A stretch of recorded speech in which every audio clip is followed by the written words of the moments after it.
Dan kalau kita baca dari firman Allah yang hidup, Kejadian 50 ayat 20, dituliskan, bagiku segala perbuatan kalian yang disertai maksud jahat itu sudah diubah Tuhan menjadi kebaikan. Karena Ia telah memberikan kepadaku kedudukan yang tinggi ini supaya aku boleh menolong nyawa banyak orang. Kenapa Yusuf memberikan satu pengertian begitu? Pernyataan di mana bahwa Tuhan mengubah, sanggup mengubah. Bahkan dalam firman Allah yang hidup dituliskan, maksud jahat itu sudah diubah Tuhan menjadi kebaikan. Yusuf percaya bahwa apapun yang terjadi dalam hidupnya itu seizin Tuhan.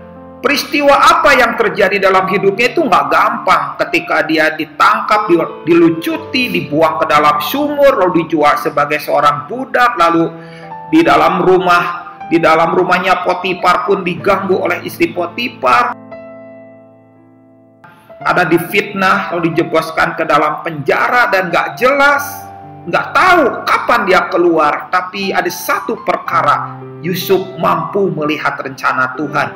Yusuf percaya bahwa Tuhan nggak pernah punya satu niat jahat kepadanya. Yusuf tahu bahwa apa yang dikerjakan Tuhan dalam hidupnya itu mempersiapkannya dia, memprosesnya, dan menjadikan dia satu orang yang akan mengerjakan rencana Tuhan. Karena itu Yusuf mampu melihat rencana Tuhan.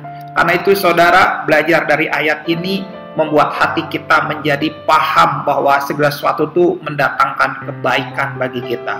Tuhan tidak pernah mengubah keadaan kita, tetapi Tuhan memakai keadaan itu untuk mengubah kita. Inilah poin yang serius, di mana Tuhan tidak pernah mengubah keadaan kita. Jadi kalau kita minta berdoa untuk mengubah keadaan, sepertinya doa itu akan doa yang sia-sia. Kenapa? Karena memang Tuhan tidak mau mengubah keadaan kita.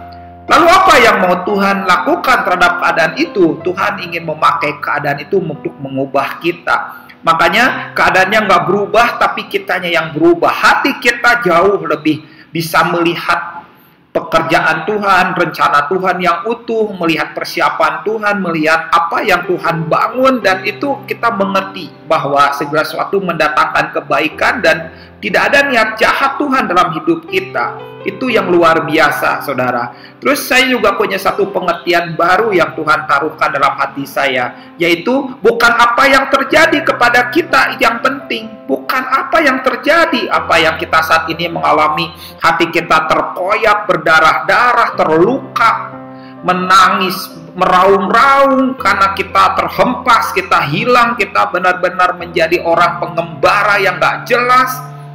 Bukan itu yang terjadi, bukan apa yang terjadi dalam diri kita, tapi apa yang terjadi di dalam diri kita. Itu yang penting. Yang terjadi di dalam diri kita itu menentukan. Kalau di dalamnya utuh, di dalamnya teguh, di dalamnya teduh, di dalamnya kuat, di dalamnya berharap kepada Tuhan, di dalamnya pasrah, di dalamnya ikhlas, maka yang di luar tidak akan mengubah segala sesuatu dalam diri kita. Tapi kalau di dalamnya rapuh, di dalamnya rontok, di dalamnya kita nggak tahan terhadap penderitaan, peristiwa yang menyakitkan, peristiwa tenang pun nggak akan menjatuhkan kita. Dan itu yang terjadi di dalam kehidupan banyak anak Tuhan, bahwa seringkali kita lebih konsentrasi memake up diri kita, luaran kita, tapi dalam kita abaikan. Seharusnya anak-anak Tuhan memperhatikan bagian dalam kita, kekuatan manusia batiniah kita, kedalaman manusia batiniah kita, kemampuan, kapasitas daripada manusia batiniah ini yang harusnya dibangun lebih dalam, lebih dalam, lebih tinggi, lebih luas, dan lebih teduh, dan sehingga kita bisa diam, tenang di hadapan Tuhan, sekalipun sekelilingnya goncang. Itu yang luar biasa. Jadi apa yang harus kita terjadi dalam hidup kita, peristiwa-peristiwa apapun, kalau dalamnya tidak goncang, tidak akan pernah menggoncangkan kita. Tapi kalau luarnya tenang, tapi dalamnya goncang, beriak, maka angin kecil pun akan menjatuhkan kita.